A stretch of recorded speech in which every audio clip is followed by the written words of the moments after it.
The Philadelphia Flyers had a pretty quiet first week of the season, not playing their first and only game until Friday at home.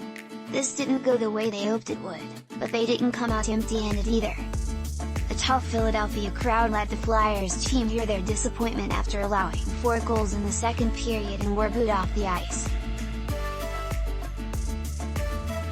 The atmosphere in the building quickly changed in the final minutes after Travis Konecny and Claude Giroux scored in the final 2:17 of regulation and forced overtime, securing a point. The Flyers went into the season open having won their last 5 in a row.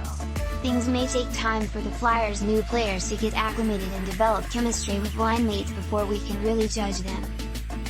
With the additions of Cam Atkinson, Ellis, Rasmus Ristolainen, Yandle, and Derick Brassard, that's a player on each defense pairing and the top 2 forward lines that have to play with new players.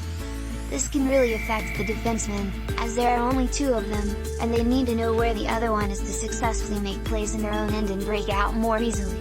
The Flyers will slowly start to get healthy too, which should see a strong second half of the season.